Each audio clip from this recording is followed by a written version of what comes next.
My dad called me a loser in front of everyone at our family reunion. I smiled, excused myself, and walked out. The Carter family reunion was held at my father's big house on the hill, the one with the long gravel driveway and the American flag hanging by the porch. I hadn't been back home in 5 years. My stomach twisted the moment I parked. Inside, the house buzzed with laughter, plates clinking, cousins I barely recognized. My dad, Ray Carter, stood near the fireplace, tall and loud, a glass of whiskey in his hand. He looked at me like he was already disappointed. "Lena's finally here," he announced when he saw me. "Still working that little desk job in the city?" His voice carried across the room. A few relatives chuckled. I forced a smile. Dinner started calm enough. My brother Evan talked about his business, the one Dad helped him start, and how he'd just bought a new truck. Dad beamed at him, pride all over his face. Then he turned to me. "And what about you, Lena? Still renting that tiny apartment? Still single?" Everyone went quiet. I could feel my face burn. "I'm doing fine," I said softly, but he wasn't done. "Fine. You're almost 30, and you've done nothing worth mentioning." He laughed, like it was a joke, but no one else laughed. Mom looked down at her plate. Evan smirked. The cousins pretended to check their phones. I wanted to disappear. I wanted to scream. But I just sat there frozen. Then Dad added, "Some people are just born without drive. Guess we know which one you are." That was it. I stood up, my hands shaking. I pushed in my chair, forcing a smile I didn't feel. "Thanks for dinner," I said quietly. "It's been memorable." The room was dead silent as I walked out. My heels clicked against the tile, and for the first time, I didn't look back. Outside, the air felt cold and sharp. My car was parked under the old oak tree, the one Dad planted the year I was born. I sat inside, gripping the steering wheel, my breath uneven. Inside that house, laughter slowly picked up again, like nothing had happened. But for me, everything had changed. Every cruel word echoed in my head. Loser, nothing average. They cut deep, but underneath the pain, something else stirred, anger, quiet and steady. As I drove away from the house, the lights in my rearview mirror grew smaller until they disappeared. The road stretched ahead, dark and empty, and I didn't know where I was going. All I knew was that I couldn't go back. Not to that house. Not to that version of me who sat there and took it. That night, something inside me broke, and something new began to form. The road was almost empty, only my headlights cutting through the dark. I didn't have a plan or a place to go. I just drove, turning down old roads I hadn't seen in years. My father's voice kept replaying in my head, over and over, every word sharper than before.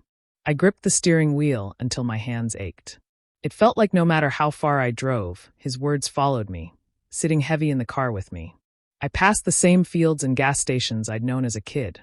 Everything looked smaller now, worn down, like time had eaten away at it. At one point, I pulled over near the edge of town and just sat there, watching the dark stretch out around me. I thought about calling someone, but there wasn't anyone I trusted enough anymore. After a while, I noticed a small light up ahead, a flickering neon sign that said Mel's Diner. I hadn't seen it since high school. I remembered sneaking in there with friends after football games, ordering fries and pretending to be grown-ups.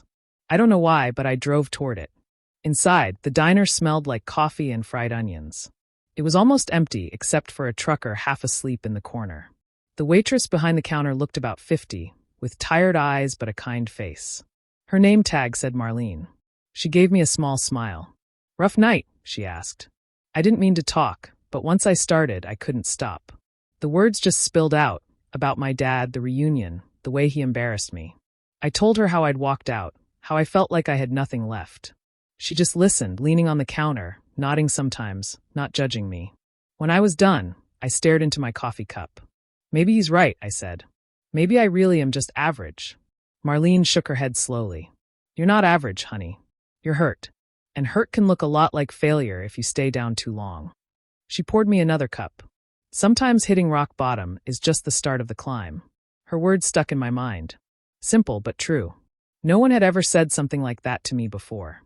We talked a little more, small things about the town, the weather, the pie that she swore was the best in 3 counties. When I left, she gave me a to-go cup and said, "Come back when things get better. You'll want to see this place again." Outside, the air felt colder but cleaner somehow. I sat in my car for a while, watching my breath fog the window. I thought about my life. How much of it I'd spent trying to prove something to people who never cared to see it.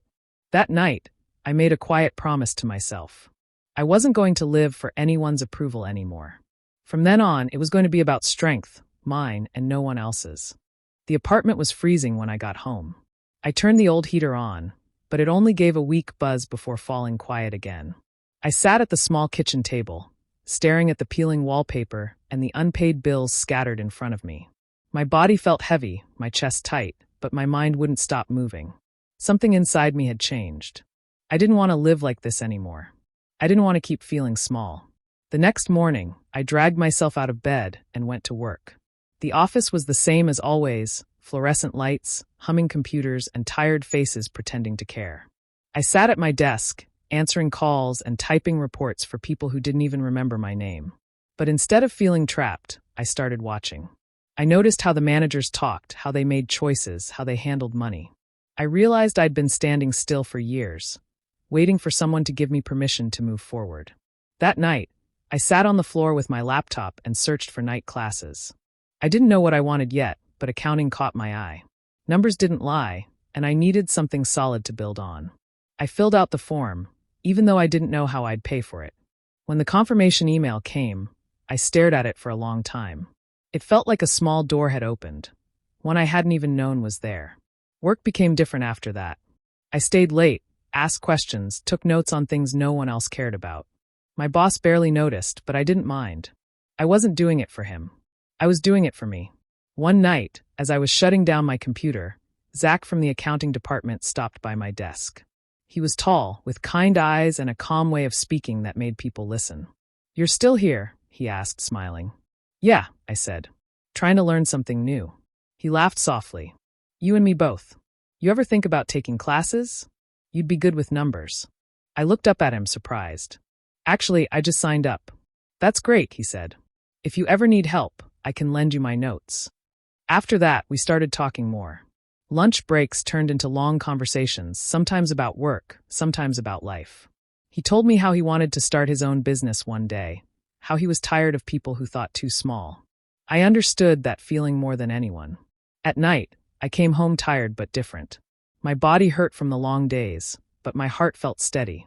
I studied at my kitchen table, surrounded by silence and cold air, but for the first time in years, I felt warm inside. I wasn't where I wanted to be yet, but I had a plan, and that was enough to keep me going. A year passed before I even noticed how much had changed. The long nights, the extra hours, the classes after work, they all started to pay off. One morning, my manager called me into his office. I thought I had made a mistake, but instead he said, "Lena, you've been working harder than anyone here. We'd like to promote you." For a moment, I just stared at him. The words didn't sink in right away. Then it hit me, I had done it. It wasn't a dream job or a big raise, but it was mine. I walked back to my desk, trying not to smile too hard, but inside, it felt like the ground under me had finally stopped shaking. A few weeks later, I moved into a better apartment. It wasn't fancy, but it had real windows that let in sunlight and a kitchen that didn't leak. I bought a secondhand couch and a small table. For the first time, my place didn't feel temporary. It felt like a beginning. At work, people started treating me differently. My ideas mattered now. I spoke up in meetings without feeling my voice shake. I started to walk taller, to meet people's eyes instead of avoiding them. When I caught my reflection in the elevator mirror, I barely recognized myself. Not because I looked different, but because I finally looked sure. Zach noticed the change too. We still talked often, and one evening, after everyone else had left the office, he asked if I wanted to grab dinner. I said yes. We went to a small Italian place near the office and talked about everything: work, family, dreams. He told me I seemed stronger lately, more certain. Then he looked at me for a long moment and said, "Lena, I like you. I mean more than just as a friend." His voice was quiet, nervous even. I felt warmth rush to my face. I liked him too. He had been kind when I needed it most. But deep down, I knew I wasn't ready. I was still climbing, still building. I didn't want to depend on anyone again. "Zach," I said softly, "you mean a lot to me, but right now I need to focus on myself. I hope you understand." He nodded, a little disappointed but respectful. "I get it. You've got a good thing going, Lena. Don't stop." When I got home that night, I sat on my new couch and looked around the apartment. For the first time, Everything felt steady. I wasn't chasing approval anymore. I was building something real, piece by piece, on my own terms. Still, sometimes when the room went quiet, I could hear my father's voice echoing in my head. You'll never be more than average. I used to believe him. But now, every step forward was proof that he was wrong. And that thought kept me going. It was a quiet Saturday morning when I got the call from my cousin Megan. We hadn't talked in years, so her voice on the phone instantly made me uneasy. She didn't waste time with small talk. "Lena," she said, "I thought you should know. There's talk going around about your dad's business. Something about missing money." I frowned. "Missing money?" "Yeah. People are saying one of the employees stole a huge amount. But I heard from someone inside. It wasn't the employee. It was Evan." For a moment, I didn't believe her. Evan, my golden brother, could do no wrong in my father's eyes. Still, the way she said it, steady and certain, made my stomach twist. "Are you sure?" I asked quietly. "Pretty sure," she said. "Your dad covered it up. Fired the employee to make it look clean. But everyone close to him knows the truth." When I hung up, I sat in silence for a long time. A part of me wanted to ignore it, but another part, the part that still remembered being humiliated at that dinner table, refused to stay quiet. That evening, I called my father. He answered on the second ring, his voice as sharp as ever. "Lena, you haven't called in months." "I heard something today," I said. "About the company. About Evan." There was a pause. Then a short laugh. "You've been talking to people again, huh? Don't believe gossip. Just tell me the truth," I said. "Did he steal the money?" The silence on the other end was all the answer I needed. "You fired someone innocent," I said slowly. "You destroyed someone's life to protect him." My father's tone turned cold. "That's family business. You don't understand what's at stake." "I understand that you let your favorite son get away with theft," I said, my voice shaking now. "And you called me a loser because I wouldn't play your games." He let out a long sigh, the kind that made me feel small even through the phone. "Evan made a mistake," he said. "But he's still worth 10 of you." Those words hit harder than any insult he'd ever thrown. 10 of me. He didn't even hesitate. I felt something inside me harden. "You'll regret saying that," I said quietly. He laughed again, dismissive as always. "You always were dramatic. Don't waste your time trying to prove a point." "I'm not proving a point," I said. "I'm changing everything." Then I hung up. For a long time, I just sat there staring at the blank wall in front of me. My hands were shaking, but it wasn't from sadness anymore. It was anger. Clear, steady anger. If my father thought I was worthless, I'd build something so big he couldn't ignore it. Not for his approval, but to show him exactly what he threw away. From that moment, my purpose was set. I wasn't going to be his disappointment anymore. I was going to be his reminder. The years that followed were a blur of work, exhaustion, and quiet victories. I didn't talk to my family anymore. I didn't visit, didn't call, didn't answer messages. I put all of my energy into one thing, building a life that was mine. Every day started before sunrise and ended long after midnight. While others rested, I kept going. At my job, I had learned every detail about how the business worked. I studied everything I could about finance and management. Numbers made sense to me. They were clean, logical, and couldn't lie like people did. The more I learned, the more I realized I didn't need to work for anyone else. I wanted freedom. I wanted to build something with my own hands. One night, sitting at my kitchen table surrounded by papers and empty coffee cups, I made the decision. I quit my job. My boss was surprised, maybe even a little sorry to lose me, but I didn't explain. I just said, "It's time." Starting a business wasn't easy. I worked out of my apartment at first, using a folding table as my desk. My savings barely covered the basics, an old laptop, cheap software, and business cards I printed myself. The first few months were hard. Some days, I thought I'd made a mistake. But slowly, things began to change. One client turned into 2. Then 3. People liked how I worked, honest, fast, and reliable. Word spread. Before long, I could afford a small office downtown. It wasn't fancy, but when I hung my name on the door, Carter Financial Consulting, I felt something I hadn't felt in years. Pride. Not the kind my father demanded, but the kind that comes from knowing you did it all yourself. I hired my first employee 6 months later. Then another. By the 3rd year, I had 10 people working for me, smart, hardworking, loyal. We weren't a big firm, but we were respected. Clients trusted us. The business was growing faster than I ever imagined. Sometimes I'd stand by the office window late at night, looking out at the city lights, thinking about how far I'd come. No one knew how much it cost me to get here. The sleepless nights, the loneliness, the constant pressure to prove myself. But I didn't complain. This was my choice, my path. I never told my family what I was doing. Not once. They didn't deserve to know. Every contract I signed, every deal I closed, felt like a quiet victory against the memory of that reunion. My success was my secret weapon, a private revenge. When people asked about my motivation, I just smiled and said, I like to keep busy. But deep down, I knew the truth. Every number, every dollar, every win was proof that I had become everything my father said I couldn't be. And I didn't need him to see it. Just knowing it myself was enough. The letter came on a quiet Thursday afternoon. It was in a thick white envelope with gold edges, the kind used for weddings or fancy events. My name was written in neat handwriting across the front. I almost threw it away, thinking it was junk mail, until I saw the name at the bottom of the invitation inside, Evan Carter. It was for my father's 60th birthday party. A grand celebration, it said, hosted by my brother at the family estate. The same house I had walked out of years ago. The same place where my father had called me a loser in front of everyone.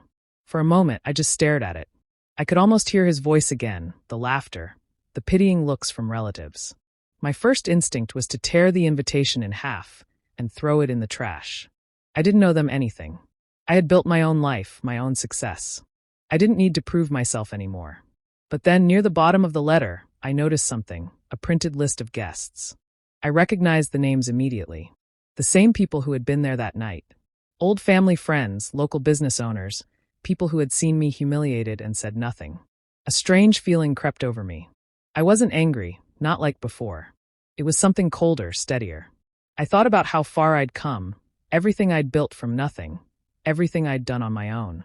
These people still thought of me as the girl who walked out in tears. They had no idea who I'd become. I read the invitation again. It said formal attire. Dinner and speeches to follow. I could almost picture it. My father in his suit, Evan pretending to be perfect, everyone pretending they hadn't watched him cover up a crime. The thought made me laugh quietly. For years, I had dreamed of showing them who I really was. I didn't want revenge anymore, not the kind that screams or destroys.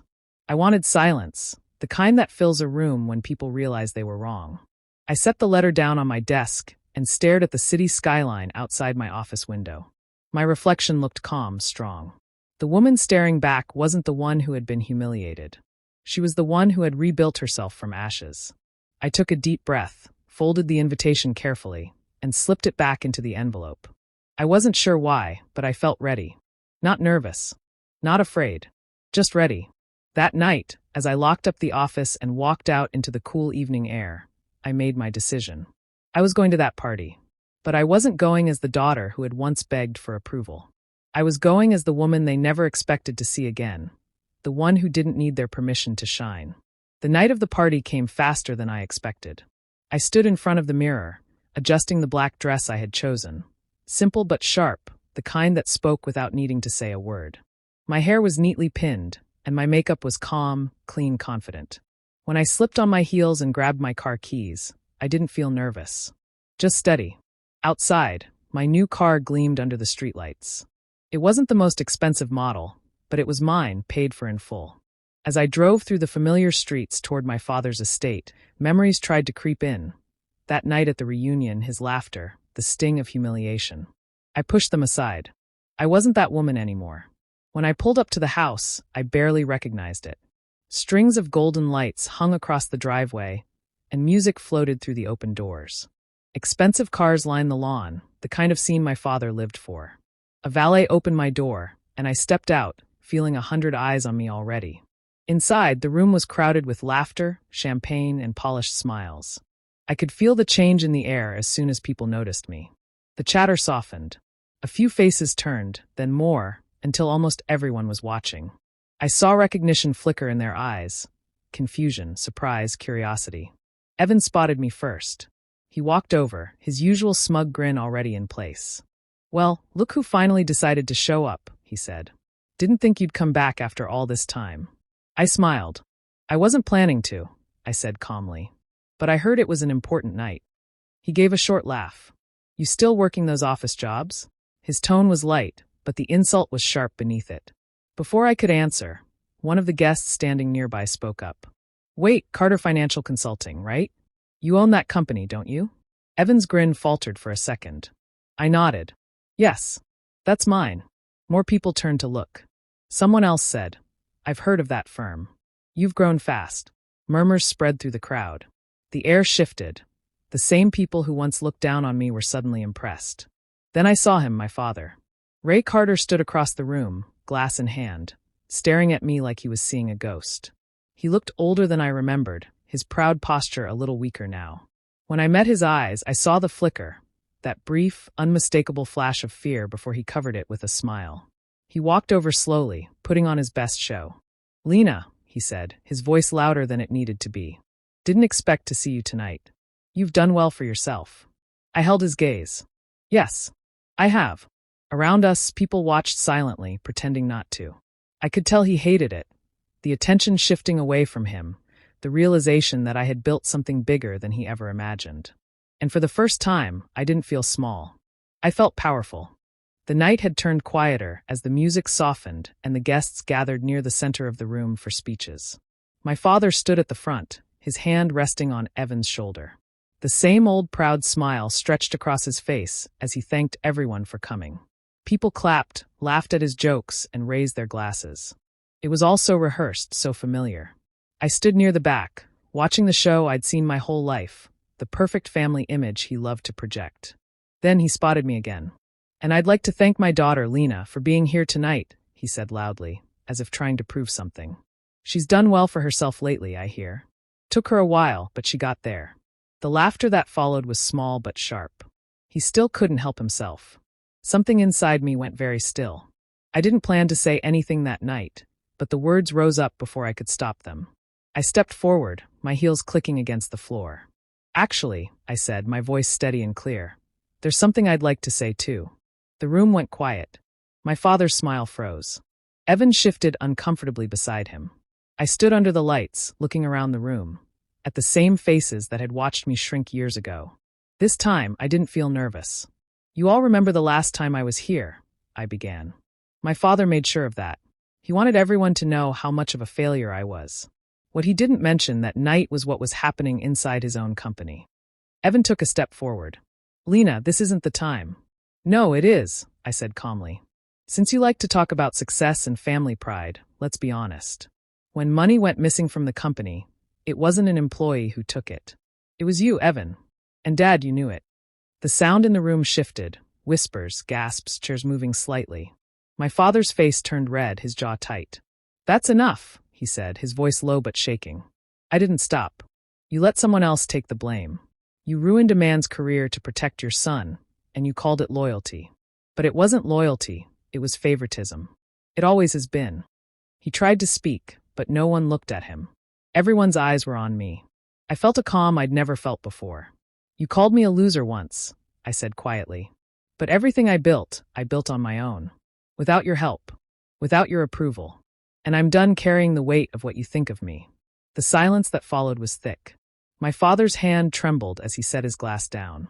Evan wouldn't meet my eyes. I looked around one last time, then turned and walked toward the doors. No one stopped me. No one laughed this time. The night air hit my face as I stepped outside, cool and clean. I didn't look back. I didn't need to. The morning after the party, I woke up to sunlight spilling through my curtains. For the first time in years, I didn't feel heavy. There was no anger sitting in my chest, no old shame trying to pull me back. Just quiet, the kind that feels clean. I made coffee and sat by the window, watching the city come alive below. Everything looked the same, but somehow, everything felt different. In the days that followed, I threw myself back into work.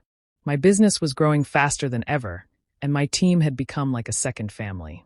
We celebrated small wins, stayed late on projects, laughed during breaks. I wasn't chasing approval anymore. Not from my father, not from anyone. I was building something that mattered, something that was fully mine. A few weeks later, I booked a trip. It was the first time I'd taken time off since I'd started the company. I visited new cities, tried food I couldn't pronounce, sat alone in cafes with no one expecting anything from me. I didn't feel lost or lonely, I felt free. I had spent so many years trying to prove my worth to people who didn't want to see it. Now, I didn't need their eyes on me at all. When I came back home, there was a message waiting from Zach. We hadn't talked much since that night I turned him down, but his text was simple. Dinner sometime? No pressure. I smiled when I read it. I thought about everything he'd seen in me back when I was still finding my footing. This time, I said yes. Dinner was easy, like we had just paused and picked up again.